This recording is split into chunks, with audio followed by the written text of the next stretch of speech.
Look, one of the most important things at the early stage as a founder and CEO, you need to be involved in everything. You need to do everything. All right? Don't wait on others to do something on your behalf and don't have any expectation. Expectations are bad, okay? No one owes you anything. Don't have expectations from, people around you, from your friends, from your family to help you or something. You are the one that if you have someone who's helping you, maybe your girlfriend, maybe your boyfriend, you are in you are in luck, you are blessed, all right, that someone is helping you for free just because they love you or they believe in you or they want to support you. Okay, so but in general, you do not have to have any expectations or to wait on someone. You are the one that, even late night, replying to emails and stuff like that. Imagine me when I started alone, I had bunch of different email addresses with different names. Okay, I had my support email, I had my account manager email, I had my marketing email, I had my different things, you name it. I was talking to the same client, and I was closing a deal to sign them on my app on the list, and then I was trying also to sell them some marketing packages, right? And I was like, yeah, all right, thank you for your interest and stuff like that, blah blah blah. And then someone from our marketing department will reach out to you shortly. And ain't no marketing department, right? It's a 40 square meter home office, and there's no one else. So immediately I was going like from the other email address, like with a different name. I was like, hey, dear, blah, blah, blah. Thank you for your joining the list and stuff like that. Um, Max or James or Adam, told me that you're also interested in our marketing packages. So let me walk you through it and stuff like that. All right. So you need to do everything, okay, to grow your company, and you do not have to have expectations or waiting on someone. And especially when it comes down to sales, you need to do everything. You are the key person. All right. Personally, I signed up the first 450 to 500 businesses on the list myself, door to door. City to city, island to island, you name it. Taking the boat, hopping on a car or something, just driving somewhere, or asking a friend if he's going to that town, if he can, you know, if I can join them, and and they can take me there, or just hop on the boat, go to one island in Greece and then next island. In one day I was going between like 3 4 islands. I was going, let's say, from Mykonos to Santorini to Paros to Antiparos, and then going back to Athens. Okay, and I was closing like 15 to 20 deals a day while I was doing support, while I was posting on our social media, while I was doing so many other things at the same time. Okay, before you start, let's get this right. Before you start becoming a founder or CEO, early stage, and just work on your idea when no one else supporting you or believing you, just make sure you know what you're walking into. All right, that's really important. Now, regarding sales, don't go just hire a salesperson just because, I don't know, you are shy to talk or you think you don't have it in you or anything like that. If you No one knows your product like you. No one knows your product like you. No one is going to do the pitching like you. Okay, and even if you hire the best sales in the market, okay, even if that salesperson would close more deals than you, all right, but again, it's all about the branding and presenting the product right. Okay, so let me give you an example. Let's say it's day one, so you're just starting, like, working on your beta, and then it's ready after some months, and then you want to go close some deals. And maybe the greatest sales all time wants to work for you for free. I'm not saying tell him no, right? Of course, get him, but you should take him with you, and you should do all the pitching, all the work, and just let him to watch.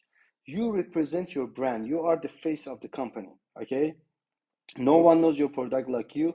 No one is going to present it like you.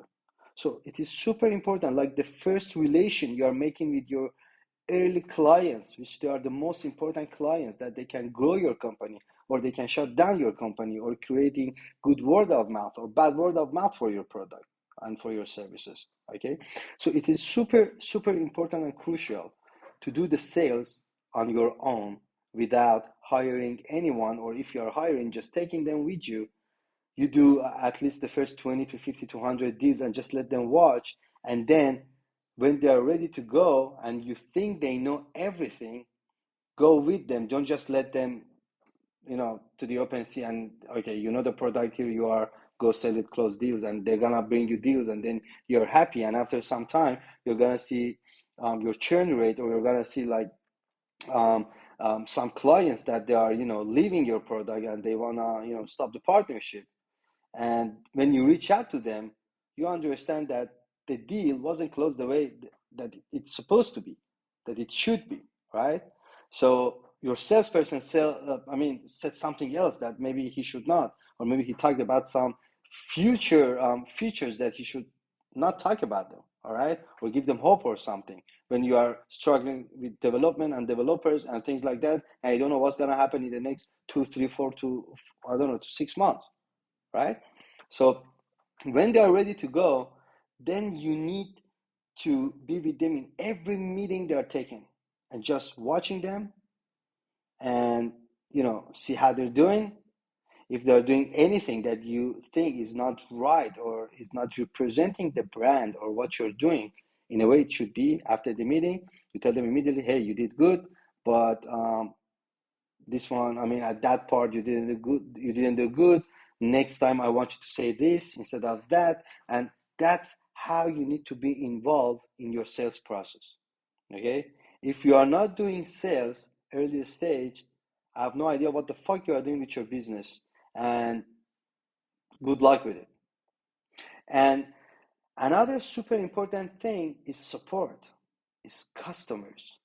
Okay, the customers are those that they're gonna create the good word of mouth or bad word of mouth for you. The customers are those that they're gonna leave you a review, or 5 star or 1 star rate on the Apple Store or Play Store. So the customer are those that they're gonna bring you more clients, or more customers, or more app downloads, or more registrations, or more revenue. All right. So you need to be a support agent. You need to have a support ID. You need to take care of all the support tickets, email conversations, phone conversations, and anything in between. Data entry, you name it. All right. It's super important. If you are not interacting with your support 24/7, I think most probably you're gonna, run out of the business, or even if not, you're going to have a really high churn rate or bad word of mouth, because your support guys, your support team, they don't know your product. They don't know how to handle the clients. All right.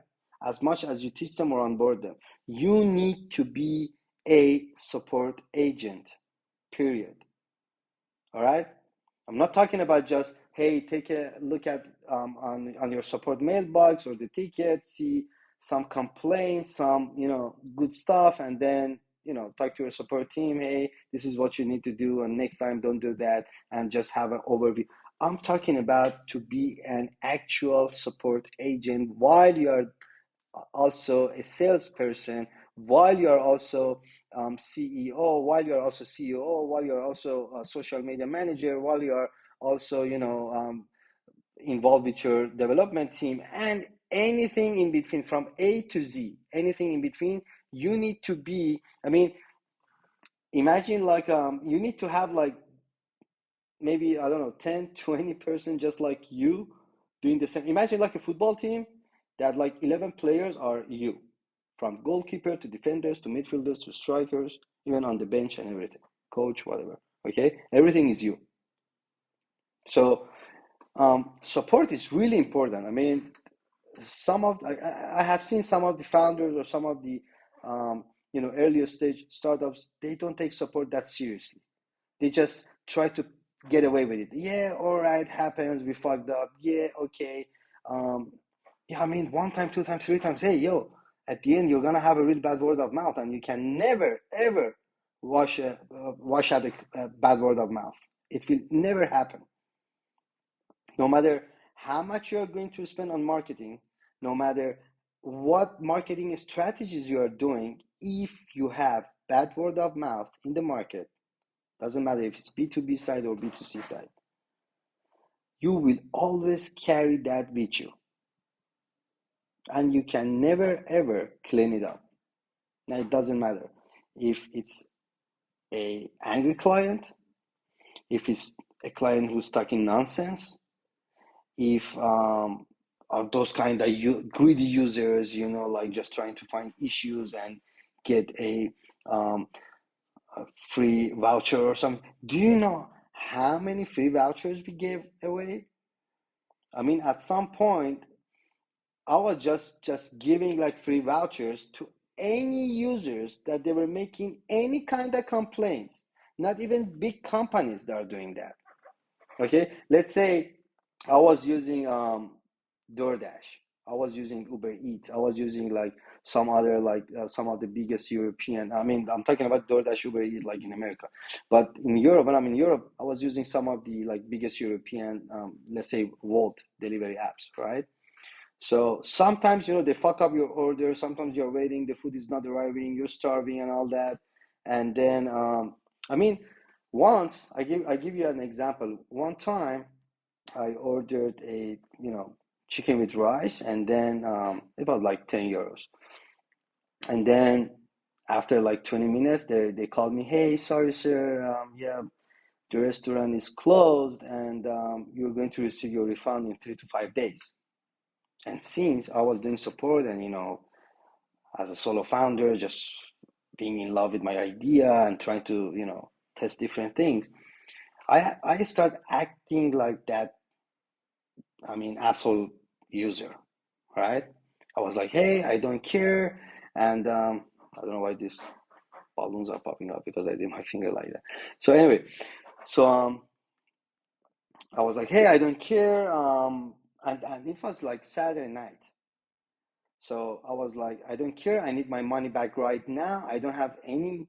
And this is actually true. I didn't have any other money in my card. I just had 10 euros and I needed to eat, and nothing, in the fridge and everything, like no other money. So I had just 10 euros on me. And this motherfuckers, they were telling me I'm going to get my money back in 3 to 5 working days. And it's already Saturday night. So I was like, I don't care. I need my money right now because I don't have any other money on me. I don't have any money in my account, and I need to order something. And the support like, hey sir, yeah, I understand. I mean, I'm sorry for this frustration, but I cannot do anything about. I was like, what do you mean you can't do anything about it? You are fucking, I mean, the biggest European delivery app. Every year, I mean, you're making like, I don't know, 500 million to 1 billion net profit. Just fucking order me the same thing from, you got like, I don't know, 10,000 restaurants on your app. Just order it from somewhere else and then, I don't know, take the money or something. You already charged me. Oh, sir, I cannot do that. We cannot do that. We don't do this kind of things. You need to be patient. And I was insist because I needed to eat. And then she was like, oh, let me talk to my manager. And then the manager called me back after like 10 minutes. Again, same story. Sir, I'm sorry. And then I was just trying to explain to them, guys, I really had 10 euros in my account. Do you expect me to don't eat any? I'm already starving. Do you expect me to don't eat anything? Saturday night, Sunday, Monday, Tuesday, and let's say by Wednesday I get my money back? And then finally I pursued them that, hey, I explained them the whole structures of basically something that I think they never had in their company. I was like, look, my friend, you have all these restaurants on your app. You already charged me 10 euros, all right, for one restaurant that is shut down and it had to be closed on your app. But it was accepting orders. So this is not my fault. Are we on the same page until this point? All right. So this is a problem with your support team or data entry team or whatever, or the restaurant side, that they didn't shut it down. Because why? A restaurant that is shut down, it should be open up on your app and getting orders. Now, since this happened and you cannot refund my money, okay, and you can see I'm a long-term customer, and you can see every day I'm ordering from your app, and now I'm struggling. I don't have any other money on me. So just order me anything else up to 10 euros, send it to me, and then the money that you already charged from, just give it to that restaurant, to the new one. Can we do that? Yes. I was like, hallelujah, finally, after hours of going through conversations. So what I'm trying to say is that, and again, by the way, I have seen like some other like startups and some other companies that they go. I mean, this is super stupid to go through argues or bad way of talking with your customer or with your end user. Sometimes maybe, I don't know, your support agent, he or she doesn't have a good day, and we already know the other side is being sarcastic, is being like, I mean, crazy, is being like, stupid, you name it. But no matter what, customers, guys, customers are always right. We do not negotiate on that. It's a one-way thing. No matter what, customers, users, clients, buyers, whatever, whoever is downloading your app or using your product, they are always right. Guys, they're always right. Even though if we know they are not right, but still they are right. Still they are right. Always. 100%. Always. Until end of your life, they're always right. I mean, I don't know how I can stress that enough.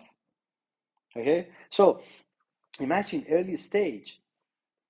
You have no idea. We didn't have money. We were struggling. We were going through difficulties and all that. And with the most smallest complaint, it was coming from a, let's say, business partner, like a restaurant or something.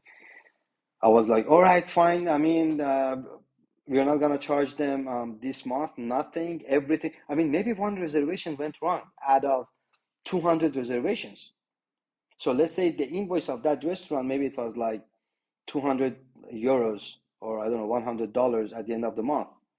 And now one reservation went wrong, or it was our mistake or whatever, or the user like went there and didn't have a good behavior, and the restaurant manager was kind of mad and complaining, and we could easily tell them, all right, we're not going to charge you for this booking. Okay, so let's say your this month invoice, instead of $100 is going to be like $95, and they would still be happy. But I was like, no, we're not going to charge you at all for this month. Okay, and they're like, what? Okay, or end users with the most smallest mistake. We were giving them like free vouchers, free dinners, like in great restaurants and everything like that, and we were just giving out stuff just not to have bad word of mouth, because I know the power of bad word of mouth and I know the power of good word of mouth. Okay, that's super clear to me, and it should be to you as well. You can never ever clean out a bad word of mouth, and you need good word of mouth. You don't have budget for marketing, and only good word of mouth is something that can help you to grow. So you have no idea. I mean, things we used to do and we're still doing, by giving, like, if something goes bad, by not charging the B2B side, or by giving free vouchers to the to our users just to have their satisfaction. Even sometimes it wasn't our fault. The restaurant fucked up a reservation. The manager fucked up a reservation. It's not even our fault. And we are the middleman. We were just connecting the end users to the restaurants, right? So let's assume you made a reservation and you went to the restaurant and the manager didn't have your reservation and they didn't have any free table to give you. And then the manager is like even asking apology to the user, like to the guest. No, I'm sorry, like this is my fault. I didn't note it down, and I totally forgot about this reservation, or whatever you can imagine. Um, but we were taking full responsibility of that when we were receiving a complaint from the users. Even though one time the user was like, we had a guest, we had a user, and then they were like, hey, this happened to my reservations. I showed up on time, but then they didn't have my booking. And the restaurant, I just want to, you guys are amazing. You are doing a great job. I've been making my bookings for the past couple of months from you guys, and it never happened. And I know it's not your fault.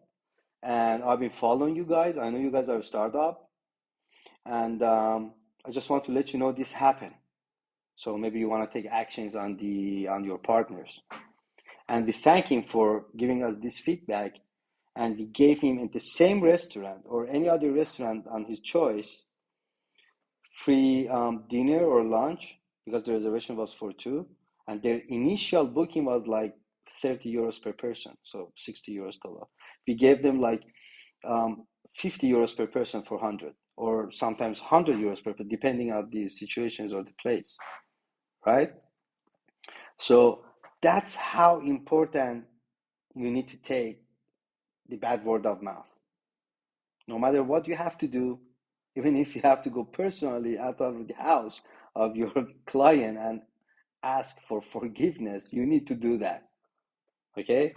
And you need to you need to be involved with all your support stuff, everything. I'm telling you, you need to be a support agent because no one can handle the situations like that. And you need to learn, even those crazy users that they're just trying to create gain free stuff or just complaining or things that it doesn't even make sense. But you learn from them how to develop your product, how to step the future strategies and tactics to not facing this kind of issues anymore. Okay, that's super important. So sales and support. I mean, forget about it. I'm a maybe, hey, I'm founder with marketing background. I'm a founder with technical background. I'm a founder with, I don't know, blah, blah, blah. Then do not start the business.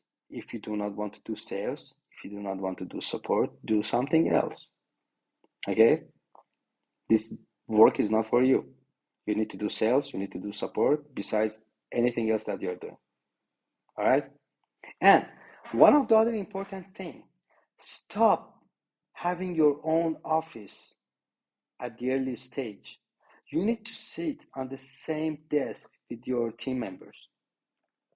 Stop, like, doesn't matter. Even if you have a small office, stop like putting your desk in another room. If you have a room or something, or just come, oh yeah, they are too busy. I cannot focus on my work, and distractions. They call my name every second, and or whatever. Going sitting somewhere else, even if there is one room office or it's just a small salon or something, and I'm not being with them, being somewhere else, having your, I don't know, AirPods or something, trying not to hear them, playing music or podcasts, and just do stuff, and time by time take them out, talk to them,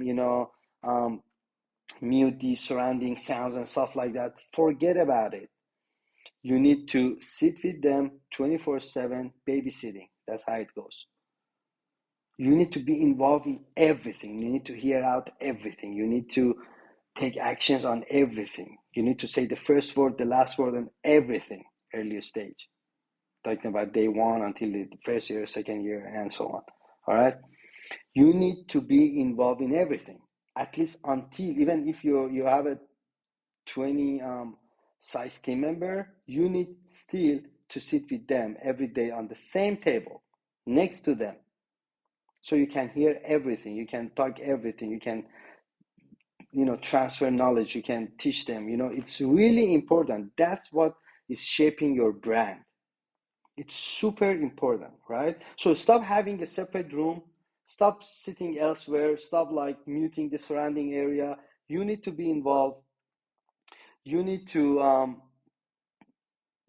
be 24/7. You need to do the babysitting. I'm calling it babysitting because as a mother or father, you would never ever let your newborn baby on his own for like even 1 minute or even a few seconds.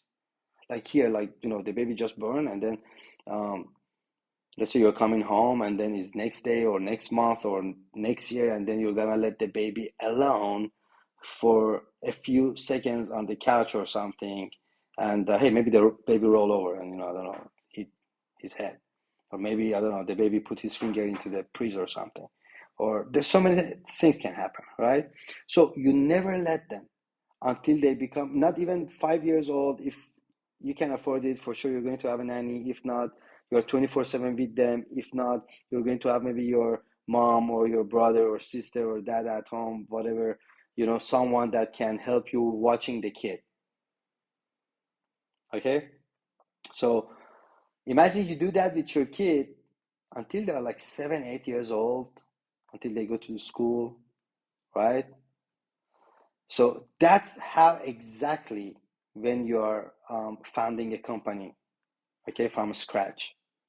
So that's how exactly you need to be involved with your uh, daily operations, with your team, and to be aware of everything, and try to to handle everything, and try to um, because all that is helping you to on you. Let me tell you something. Some of the people, they're taking onboarding process, they're taking this wrong, absolutely wrong. Hey, the onboarding process of the support team is taking like 1 month to 2 months, whatever, and then you're good, you're on your own, and then you start fighting them, and I think like a stupid crazy ass boss because they fuck up, and of course every time that they fuck up, it you know affect the business, and you lose reputation, bad word of mouth, revenue, client, users, and all that. Your onboarding process is gonna take for years, especially when it comes down to support. It's gonna take for years, early stage. And like 1 month, 2 months, 3 months, 6 months, and then you're good. Okay, you do the job, I go sleep. You do the job, I go do something else. It's gonna take for years. Okay, because as I said before, you don't have the money to hire A players, you don't have the money to hire B players, so you gotta go take some interns or something, or hire C players, or I don't know, give stock options to some people to just come work for free and stuff like that. So you cannot have expectations from C players or interns that, let's say, they are D players. I call the best, like, let's say, the talent, those guys with the experience and coming out of the big companies, like A players, and then a level down is B players, and then C players are those that um, low knowledge, or they don't have that much of experience, or they're not doing a great job. And then you got the D players that are interns, that they like experience zero. All right, so um, your onboarding process is gonna take for years. That's why you need to be involved in everything. Okay, that's why I'm telling you, before you start the journey, just be aware of what you are walking into.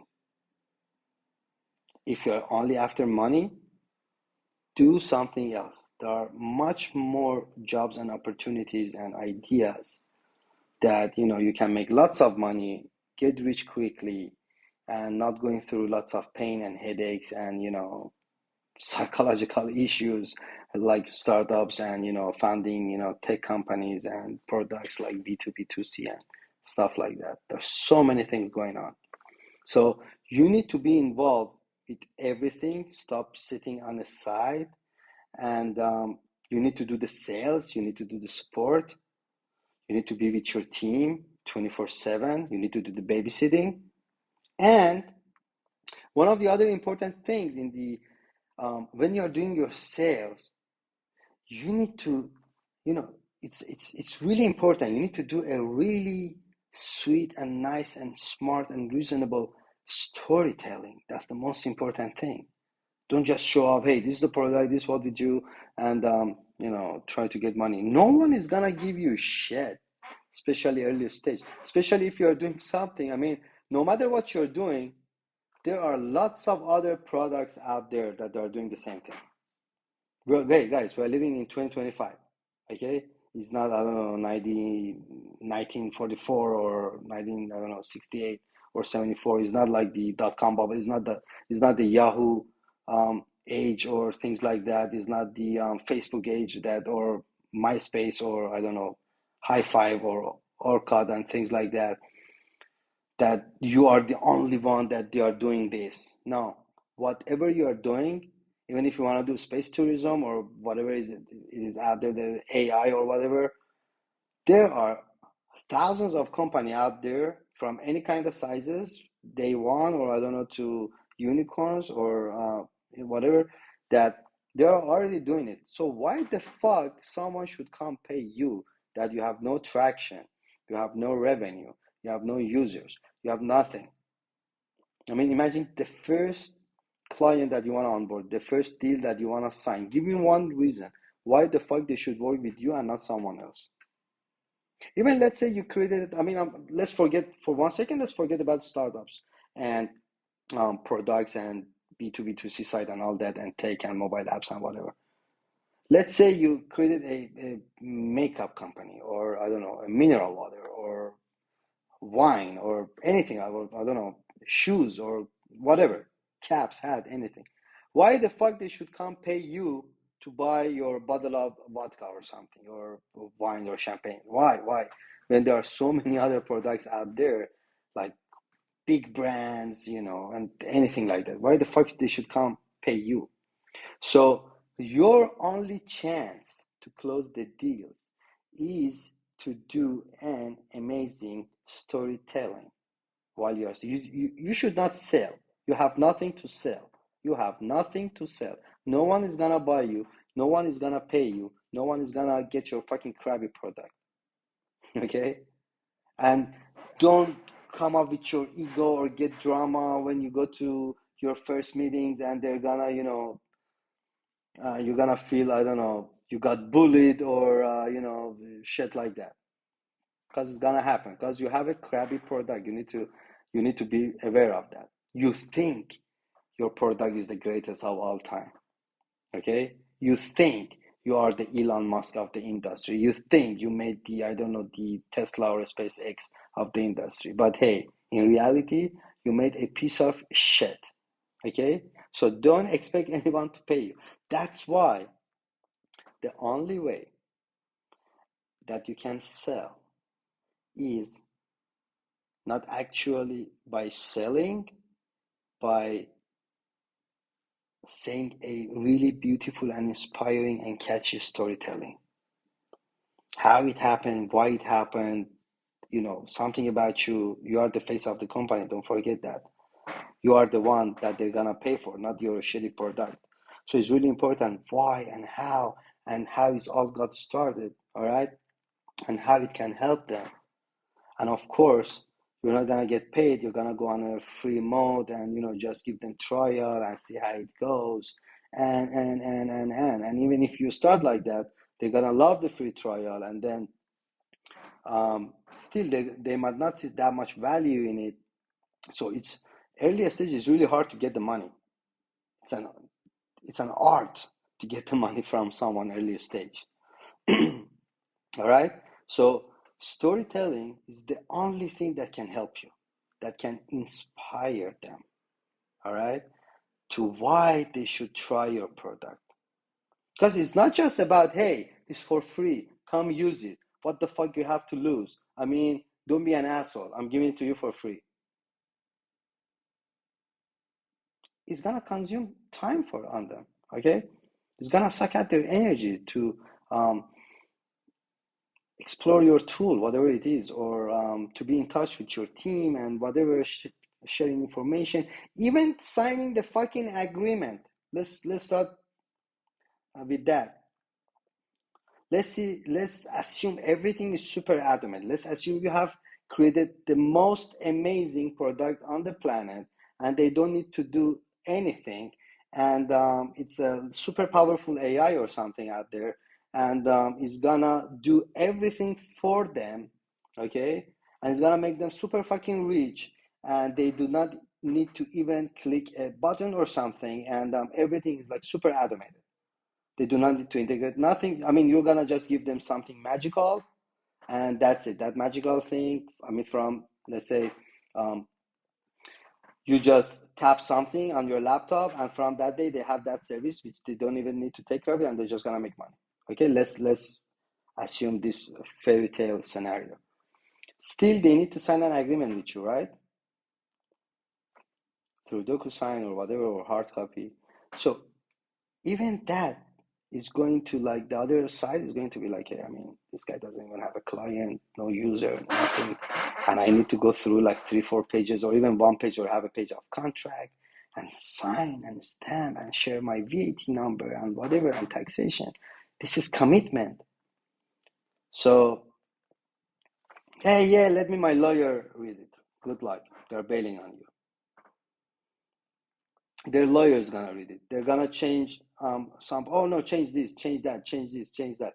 So all I'm trying to tell you, you have to put yourself in the other party position, other side position. That even if everything is super automated, still they're gonna go through the agreement. Still, the general manager, the owner is going through go through the agreement, and no one is feeling comfortable just by putting their signature or stamp somewhere. Okay, so in your mind, you might be thinking that, hey, shit is for free. What the fuck is stopping you for jumping on it? On the other side, is like, yeah, shit is for free, but still, I need to like spend 30 minutes, 40 minutes, 1 hour, 2 hour, depending on the size of the contract, to read it, to go through it and see if I can actually sign it, or if there's anything that can later on, maybe you could use it against my willing or something. So that's how you need to look at the thing. That's why your only power to closing deal is by telling a great and amazing and inspiring story. That's the only way that you can. And everyone, they have their own unique story. Okay, so if someone signs a deal with you early stage, or imagine your first client, it's not just because they love your product. It's not just because you are using an amazing technology or anything like that. It's just because they got inspired by your story. And that's why they signed a deal with you. So keep that in mind. Thank you guys. See you later. Bye bye.